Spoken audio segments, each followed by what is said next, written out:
Hi friends, welcome to VV tech. இந்த வீடியோவில் ஐஃபோனில் ஹோம் ஸ்க்ரீனில் வந்து இந்த மாதிரி ஃபீச்சர்ஸ் ஃபோட்டோஸ், அதாவது பிக்சர்ஸ் டு ஃபீச்சர்ஸ் ஃபோட்டோஸ் அப்படின்ற விட்ஜெட்டை வந்து நம்ம எப்படி ஆட் பண்ணலாம் அப்படின்றது தான் பார்க்க போகிறோம். ஸோ வாங்க வீடியோக்குள்ளே போகலாம். வீடியோ கடைசி வரைக்கும் நீங்கள் ஸ்கிப் பண்ணாமல் பாருங்கள். இது தான் நம்ம சேனலுக்கு ஃபஸ்ட் டைம் வந்திருப்பீங்களா இருந்துச்சுன்னா நான் தான் விக்னேஷ். மறக்காம நம்ம சேனலை சப்ஸ்கிரைப் பண்ணிட்டு அப்படியே பார்த்துல பெல் ஐக்கனையும் கிளிக் பண்ணுங்கள்.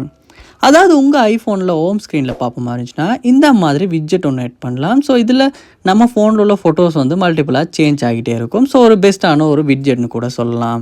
ஸோ இந்த விட்ஜெட்டை நீங்களுமே உங்கள் ஐஃபோன் ஹோம் ஸ்க்ரீனில் ஆட் பண்ணணுன்னா என்ன பண்ணும் அப்படின்னா, ஃபர்ஸ்ட் ஸ்டெப்பாக உங்கள் ஐஃபோனில் ஹோம் ஸ்க்ரீனை வந்து நீங்கள் கிளிக் பண்ணிக்கிட்டே இருக்கணும். அப்படி கிளிக் பண்ணி ஹோல்ட் பண்ணியிருக்கும் போது இந்த மாதிரி உங்களுக்கு எடிட் பண்ணுறதுக்கான ஆப்ஷன் வந்து காட்டும். ஸோ அந்த எடிட் ஆப்ஷனை கிளிக் பண்ணிவிட்டு இதில் அட் விட்ஜெட் அப்படின்ற ஒரு ஆப்ஷன் ஒன்று இருக்கும். அதையுமே கிளிக் பண்ணுங்கள்.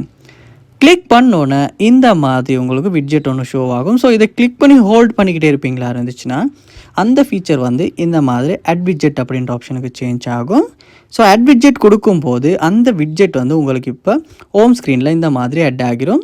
ஸோ அதுக்கப்புறமா நீங்கள் அதை வந்து மூவ் பண்ணி தேவையான இடத்துல போட்டு சைஸையுமே வந்து கஸ்டமைஸ் பண்ணுற மாதிரி இருக்கும். ஸோ பண்ணதுக்கப்புறமா இந்த மாதிரி இந்த பிக்சர்ஸ், அதாவது ஃபோட்டோஸ் ஃபீச்சர்ஸ் ஆட் பண்ணுற அந்த ஃபீச்சர் வந்து உங்களுக்கு இந்த விட்ஜெட் வந்து உங்களுக்கு ஹோம் ஸ்க்ரீனில் ஆட் ஆகிரும். ஸோ இப்படி தான் இந்த ஆப்ஷனை வந்து, அதாவது இந்த விட்ஜெட்டை வந்து நம்ம ஆட் பண்ணுறது.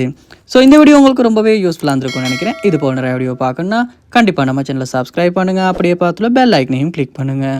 தேங்க்யூ.